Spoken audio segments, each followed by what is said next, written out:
भाषा में पाठ 17 समास का रिवीजन कराऊंगी। हालांकि आप ये चैप्टर पहले भी पढ़ चुके हैं, समास में आपको पहले भी समझा चुकी हूँ, लेकिन आपकी ये रिवीजन क्लास है, इसका आप पुनः अध्ययन करेंगे। तो समास, समास किसे कहते हैं? दो या दो से अधिक शब्दों को जोड़कर एक पद बनाने की प्रक्रिया को समास कहते हैं। किसे कहते हैं बच्चों? दो या दो से अधिक शब्दों को जोड़ करके जो समासिक पद बनाए जाते हैं उनको हम समास कहते हैं।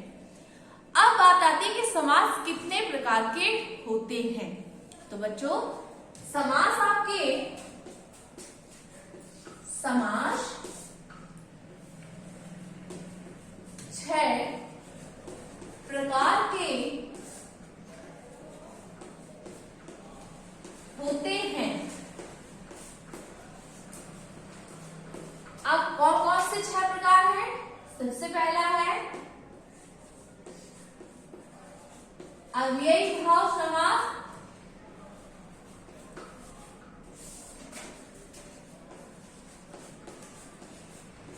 और दूसरा समास है कर्मधारय समास,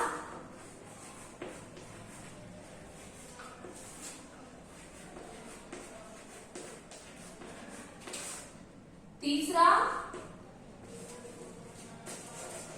द्विगु समास,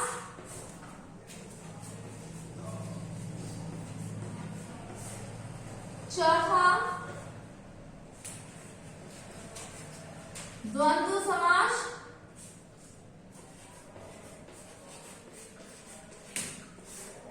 और पांचवा है तत्पुरुष समास,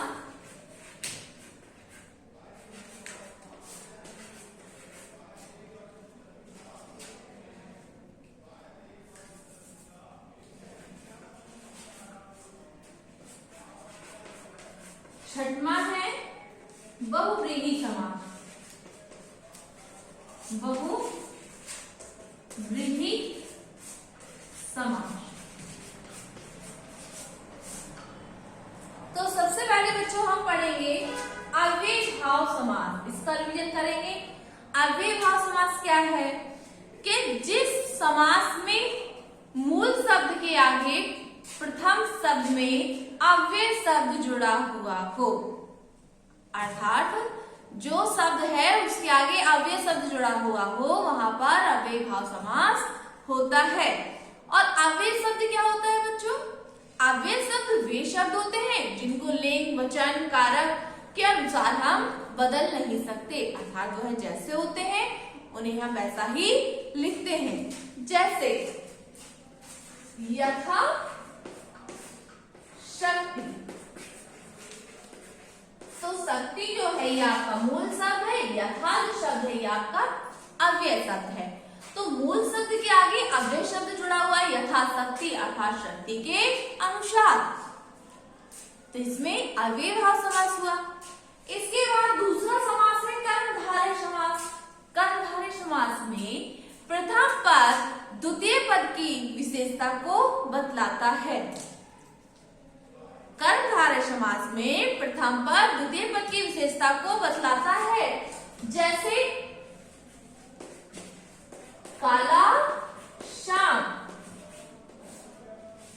सांप जो है ये आपका मूल शब्द है और काला जो है इसकी विशेषता को बता रहा है। काला जो है सांप की विशेषता को बता रहा है कि सांप है परंतु कैसा है? काला है, क्योंकि सांप के भी कई कलर होते हैं। आप कहते अध मरा, अगर हमने कहा अध मरा तो मरा व्यक्ति तो है परंतु कैसा है? आधा मरा हुआ। ठीक है बच्चों, इस प्रकार से कर्मधारय समास में प्रथम पद द्वितीय पद की विशेषता को बतलाता है। नेक्स्ट द्विगु समास, संख्या पूर्वे द्विगु, जहां पर जिस समास में प्रथम पद में संख्या आती है और समूह का बोध होता है और हमें तीसरे अर्थ की प्राप्ति ना हो, वहां पर द्विगु समास होता है, जिसके आगे संख्या और समूह हो। जैसे इसमें आएगा चौराहा, चौराहा अर्थात चार रास्ताओं का समूह। रास्ता हो गया और चौ संख्या हो गई, चौराहा, अर्थात 4 रास्ताओं का समूह। जैसे अठन्नी, 8 आनों का समूह। तो यहाँ पर भी कौन सा समास होगा? द्विगु समास होगा। अब कभी कभी ऐसा होता है कि संख्या भी आती है, समूह भी होता है, परंतु अर्थ तीसरा निकलता है, तो वहां पर कौन सा समास होगा बच्चों? बहुव्रीहि समास। अभी मैं आगे आपको समझाऊंगी, परंतु आपको याद रखना होगा कि हमारे जो द्विगु समास है इसमें संख्या और समूह आना चाहिए, कोई हमें तीसरे अर्थ की प्राप्ति नहीं होनी चाहिए। अर्थात जो अर्थ निकलेगा चौराहा था 4 रास्ताओं का समूह, वो कोई तीसरा अर्थ नहीं, वही अर्थ निकल रहा है। तो यहाँ पर द्विगु समास। नेक्स्ट है द्वंद्व समास। द्वंद्व समास में बच्चों शब्दों के मध्य में योजक चिन्ह आता है। कभी कभी होता है योजक चिन्ह नहीं दिखाई देता है, अर्थात नहीं लगाया जाता है, और शब्दों का उच्चारण करने पर हमें और शब्द की प्राप्ति होती है, तो वहां पर आपका द्वंद्व समास होता है। जैसे हम कहते हैं माता पिता, तो ये जो योजक चिन्ह लगा हुआ है तो ये और को इंगित करता है, माता और पिता। परंतु कभी कभी होता है योजक चिन्ह नहीं लगा रहता है, जैसे राम, लक्ष्मण, भरत, शत्रुघ्न। तो बच्चों इसको उच्चारण करने में आप कैसे बताएंगे? राम, लक्ष्मण, भरत और शत्रुघ्न, लेकिन इनके मध्य योजक चिन्ह तो नहीं लगा हुआ है। तो इस प्रकार से जहां पर शब्दों के मध्य में और शब्द की प्राप्ति होती है, वहां पर हमारा कौन सा समास होता है? द्वंद्व समास होता है। इसके बाद है तत्पुरुष समास। तत्पुरुष समास क्या है बच्चों? इन समासों में तो आपको बहुत सरल तरीके से समझ में आया। तत्पुरुष समास में आपको कारक चिन्ह का ज्ञान होना आवश्यक है। कारक चिन्ह किन्हें कहते हैं? जैसे कर्ता ने कर्म को कर्ण से के साथ संप्रदान को के लिए अपादान से अलग होने के अर्थ में संबंध का के की रारेली अधिकरण में पेपर संबोधन है वो अरे। कारक चिन्ह की संख्या वैसे 8 होती है, परंतु तत्पुरुष समास में प्रथमा और अष्टम संबोधन को छोड़ करके द्वितीय से लेकर के सप्तमी तक के कारक चिन्ह आते हैं। फिर से समझ लीजिए, तत्पुरुष समास में प्रथमा और संबोधन का चिन्ह को छोड़ करके द्वितीय और सप्तमी तक के कारक चिन्ह लिए जाते हैं। तो जहां पर आपके कारक चिन्ह प्राप्त हो वहां पर तत्पुरुष समास होता है। जैसे राजपुत्र, तो राजपुत्र विच्छेद करेंगे राजा का पुत्र, तो इसमें कौन सा होगा? कर्ता ने कर्म को कर्ण से के साथ संप्रदान को के लिए अपादान से अलग होने के अर्थ में संबंध का के की रारेली, अर्थात यहाँ पर आपका कौन सा? षष्ठी विभक्ति हुई। ठीक है। अब जैसे दही बड़ा, तो इसमें क्या होगा? दही में बड़ा, क्योंकि बड़े को दही में डुबोया जाता है, तो दही में बड़ा। तो इसमें भी कौन सा समास होगा? कर्ता ने कर्म को कर्ण से के साथ संप्रदान को के लिए अपादान से अलग होने के अर्थ में संबंध का के की रारेली अधिकरण में पेपर, तो इसमें कौन सा होगा? सप्तमी तत्पुरुष समास होगा, क्योंकि यहाँ पर में चिन्ह की प्राप्ति हो रही है, इसलिए यहाँ पर दही बड़े में सप्तमी तत्पुरुष समास होगा। अब इसके बाद है बच्चों बहुव्रीहि समास। तो ये तो आपको समझ में आ गए बहुव्रीहि समास क्या है।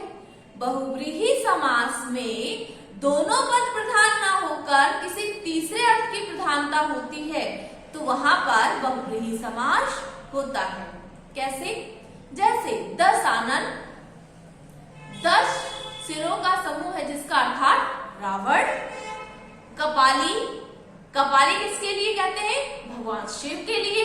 बच्चों एक चीज और मैं बताऊं, जो बहुव्रीहि समास में इसमें अधिकतर देवी देवता, राक्षस आदि के मूल नाम और उपनाम आते हैं, परंतु ऐसे शब्द भी आते हैं जिनमें दोनों शब्दों का अर्थ प्रदान ना होकर तीसरे शब्द की हमको तीसरे अर्थ की प्रधानता मिलती है, वहां पर भी बहुव्रीहि समास होता है। इस प्रकार प्रकार से आपके बहुब्रीहि समास कंप्लीट हुआ। आज आपने क्या रिवीजन किया बच्चों? समास, समास के भेद। तो समास में मैंने 6 भेद बताया आपको। अव्ययभाव समास, कर्मधारय समास, द्विगु समास, द्वंद्व समास, तत्पुरुष समास और बहुब्रीहि समास। तो बच्चों इस प्रकार से ये समास हुए। अब इसके बाद है संधि और समास में अंतर। इस चैप्टर में एक टॉपिक है संधि और समास में अंतर। तो दो वर्णों के मेल को संधि कहा जाता है, जबकि दो या दो से अधिक शब्दों के मेल को समास कहते हैं। संधि का संबंध वर्णों से उत्पन्न विकार से है, जबकि समास का संबंध दो या दो से अधिक वर्णों के मेल से बने अन्य शब्द से होता है। संधि में विभक्ति या शब्द का लोप नहीं होता, जबकि समास में विभक्ति के शब्दों का लोप होता है। अब कर्मधारय और बहुब्रीहि समास में अंतर। कर्मधारय समास में समस्त पद एक दूसरे का विश्लेषण होता है, जैसे नीलकंठ। तो बहुब्रीहि समास में दोनों पद गौण होते हैं, अर्थात उससे उपमेय उपमान का संबंध नहीं होता। समस्त पद के अर्थ में अतिरिक्त एक तीसरा अर्थ महत्वपूर्ण हो जाता है, जैसे लंबोदर लंबा है जिसका उदर अर्थात भगवान गणेश। परंतु जैसे श्वेतांबर, पीतांबर ये आपके कर्मधारय समास में आते हैं, परंतु कभी कभी होता है बच्चों, आपने देखा होगा कि कर्मधारय ना होकर बहुब्रीहि हो जाता है। सो कैसे? जब हम समास विग्रह करते हैं तो उस समय ज्ञात होता है, जैसे श्वेत है वस्त्र, वस्त्र कैसे है? श्वेत है, तो वो वस्त्र की विशेषता बतलाई जा रही, तो वहां पर आपका कर्मधारय समास होगा। परंतु अगर ये कहा श्वेतांबर यस्य सः, अर्थात पीले हैं वस्त्र जिसके, तो पीले हैं वस्त्र जिसके अर्थात भगवान विष्णु जी।